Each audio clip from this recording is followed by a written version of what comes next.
Welcome back to another UCL Fantasy video ahead of Matchday 10, the second leg of the quarterfinals. And this video is recorded a bit early on the Friday. It's the only kind of time I have available to record these videos. And if there are any updates, we can update each other in the comment section down below. But this will be the best wildcard team, the 50-man squad heading into the second leg, and it also bears in mind the results of the first leg as well. But if you haven't been enjoying this video, be sure to drop your like. Let's try to get this over 300, and we're looking to push on towards 19,000 subscribers and beyond, and that is our target for the rest of the season. But without further ado, let's jump straight into this video with a quick word about our sponsor.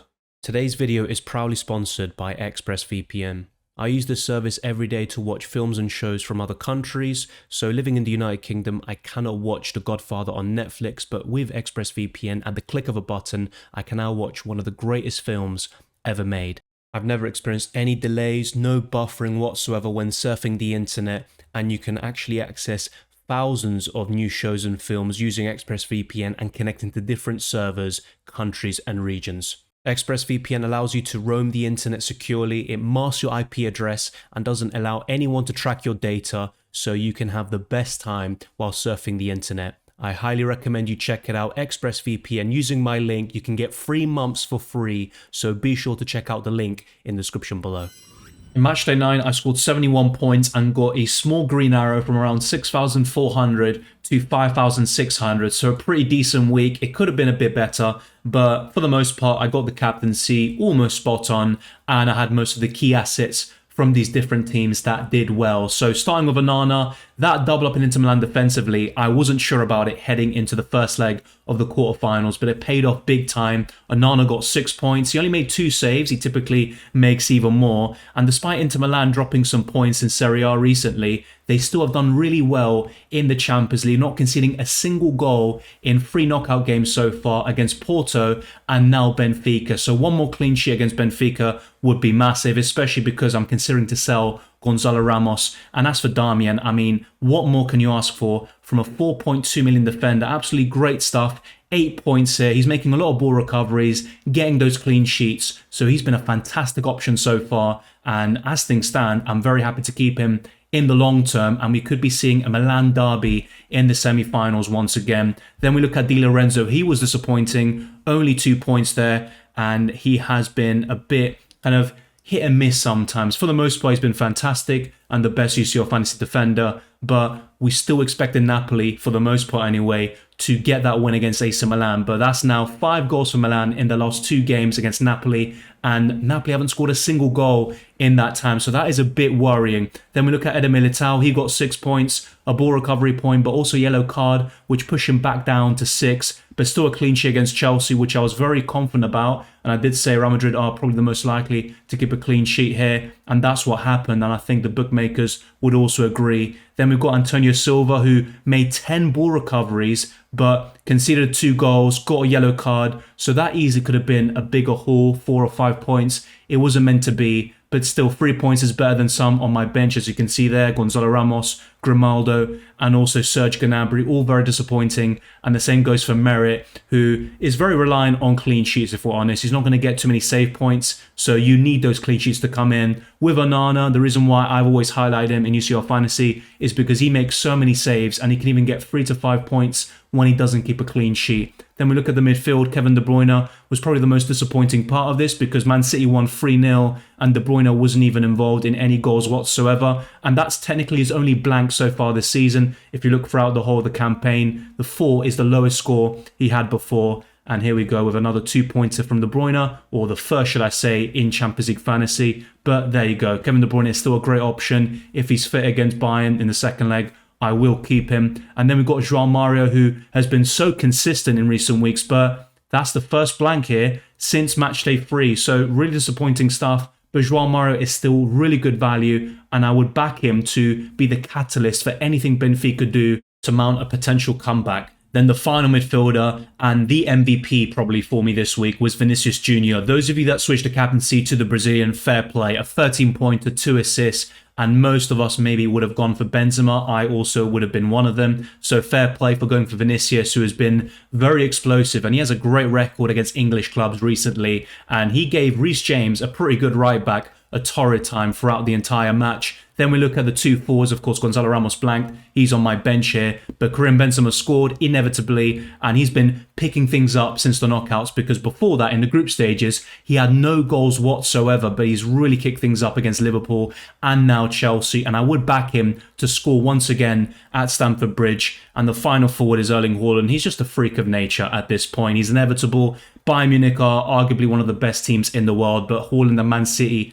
put them to the sword. And whilst I think Bayern will score and maybe win the game in the second leg, but I'll still back Erling Haaland to score once again, and for Man City to put more pressure on Bayern by scoring 1 or 2 goals at the Allianz, forcing the Germans to look for maybe 4 or 5 goals to progress to the next round. So that was my 15-man squad for Matchday 9. Still a pretty decent week overall. I went up by around 800 places, and now the plan is to creep into the top 5k before we get to the semi-final. So let's now talk about my team without using any transfers, then my transfer plans, captaincy thoughts, and all of that good stuff at the very end of this video.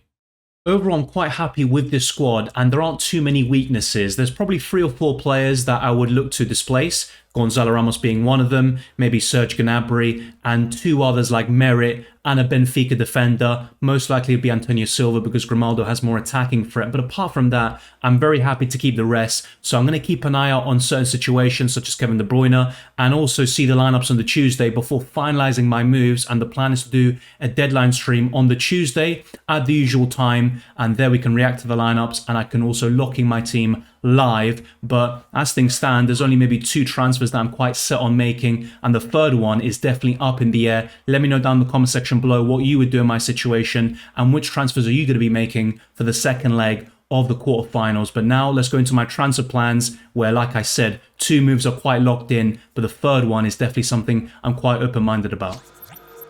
As I covered in the best wildcard team video, the Napoli manager Spalletti said that Osimhen will be available for the second leg, so he's going to come in for Gonzalo Ramos, and then it's just a question of the other 2 transfers. The one I'm most confident about, and the one I'm likely to do, is Ruben Dias in for Antonio Silva or Grimaldo, but most likely it will be Antonio Silva making way, keeping Grimaldo for the potential attacking threat. And there we go. And then in terms of the final transfer, I've got 2 options in mind. It will be either Merit out for Courtois, or I will get rid of Serge Gnabry for another midfielder, maybe Jack Grealish, Leroy Sané, another Bayern Munich midfielder, or Valverde, Rodrigo. That's kind of what I'm looking at the moment, but I'm not too confident about most midfielders, bar the 4 that you see on screen in Kevin De Bruyne, Kvaratskhelia, Vinicius Jr., and Joao Mario at this moment in time. So really, Osimhen and Ruben Dias are likely to come in. Then it's about that third transfer, and most likely it will be the goalkeeper making way, or that 5th midfielder in Serge Gnabry. So let me know your thoughts down in the comment section below.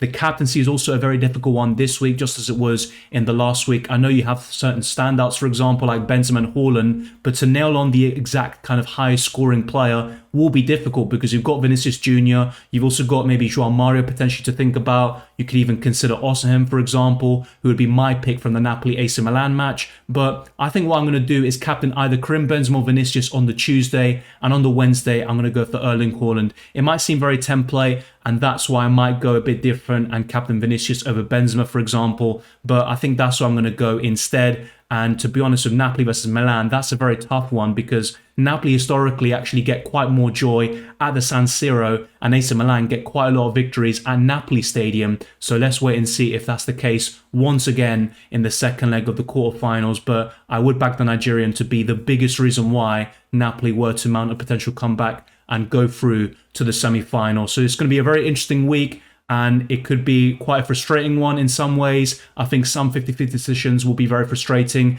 and it could be the difference maker in terms of a green or a red arrow this week. So that's my 15-man squad, my transfer plans, how I did in Matchday 9, the captaincy thoughts, all of that stuff. Let me know your thoughts down in the comment section below, and thank you very much for watching. If you enjoyed this video or found it useful, then be sure to smash the like button and subscribe for new. Let's try to get this video to over 300 likes. Let's keep on pushing towards 20,000 subscribers and beyond. You can follow me on Twitter and Instagram, DylanRCM, and check the links in the description below for the Patreon, channel memberships, Discord server, and the UCL Fantasy League. And I highly encourage you to check out ExpressVPN. You can try it for free, and if it's not to your liking, you can always cancel the subscription. And if you do, let's say for example, do a paid subscription, you can always get your money back within 30 days. I wish you all the best of luck for Matchday 10 and the rest of the season, and I'll see you next time.